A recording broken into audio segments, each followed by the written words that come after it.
Hello, and welcome back to Beyond the Book. I am Owen Harrington. Today we will be discussing 9/10, a September 11th story by Nora Raleigh Baskin. Before we continue, I would like to warn you that this book, therefore this video, contains some mature topics, such as terrorism, suicide, death, and racism. If these topics bother you in any way, I recommend that you click away from the video and do not read the book. If you are not affected by those themes, I think that it is an amazing story that gets you to think about 9/11 from many different perspectives. The story starts on the 9th of September 2001 and is told from the perspectives of 4 little kids from all over the country, and they come from many different backgrounds. Nahid is a Muslim girl who lives in Ohio. Amy's mom just went to New York on business and she just moved to LA. Sergio lives in Brooklyn with his grandmother and tries to stay away from his father, who he hates. Will lives in Shanksville, Pennsylvania, and his father died in a car crash the year before the story. Their lives intersect in many strange ways due to the attack on the Twin Towers, and it is very interesting to watch it unfold. Overall, I highly recommend 9/10 to anyone who likes historical fiction. If you have not read the book yet, I will now be discussing spoilers from the book, so I recommend that you read the book and then return for the rest of the show. The biggest thing that jumped out to me while reading this story was the way that Baskin used the date and time of each chapter to create tension leading up to the attack. She also uses the prologue to create foreshadowing of the attacks. I will now read the prologue from 9/10, a September 11th story by Nora Raleigh Baskin.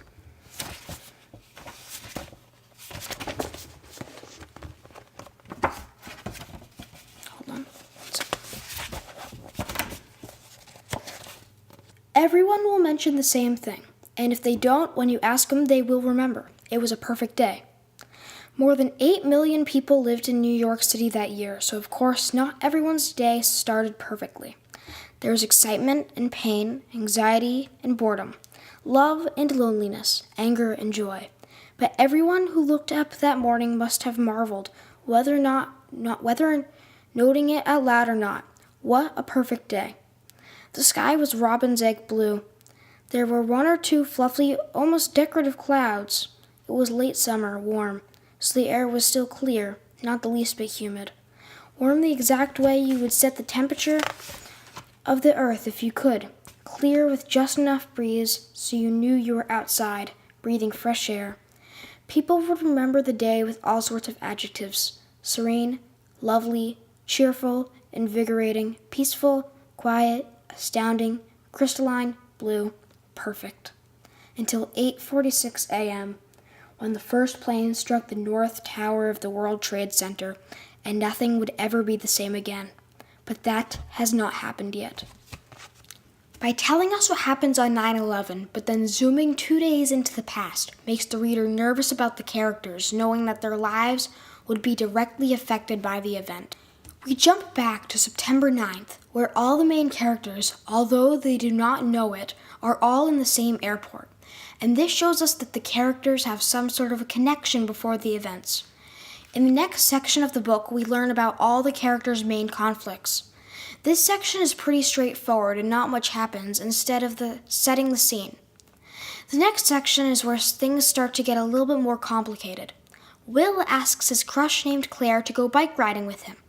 Nahid, although she doesn't mean to, she makes her friend really upset by calling her annoying.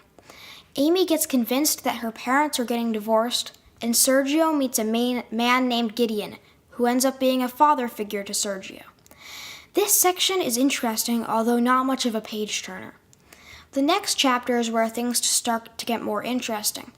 Sergio and Gideon save a man who had been hit on the head on a train. Amy finds out that her parents are not getting divorced, but then finds out that her mom's meeting is in the World Trade Center. Nahid talks to her parents about how people make fun of her for wearing a hijab, and Will gets into a fight with Claire that makes her leave. Although things don't get too interesting yet, it places an important foundation for 9/11 to occur. The next section takes place on September 11th, 2001, and this is when things really heat up. Amy calls her mom before she leaves for the meeting and actually keeps her from going. Then it shows Sergio in class, and someone looks out the window and sees that a plane had just hit one of the towers. The school goes into a panic and teachers run home, leaving kids to fend for themselves. It then cuts to Will, who was taking a sick day even though he wasn't sick, and went out to find Claire. When he finds her, he finds that Claire is also taking a sick day even though she is also not sick. They make up and decide to go bike riding with one another. While they're riding, a huge plane flies directly overhead and smashes into a field right in front of them. It then cuts back to Sergio after the second plane hit the South Tower, and they begin to fall. He finally decides to leave school and go home. It then jumps to Nahid, who begins to find out some info from what teachers had been whispering until the principal tells everything what happened, and that Muslims were responsible. Nahid then left the school and walked to her little sister's school to find her and make sure that she was okay.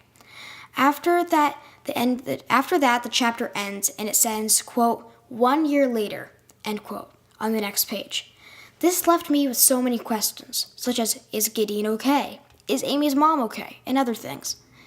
The next section takes place on September 11th, 2002, and this ties the whole book together, so instead of me sharing my opinions on it, I'd like to hear yours. Let me know how you felt about this in the comment section down below. Overall, I really enjoyed this book, and I recommend it to anyone who really likes historical fiction.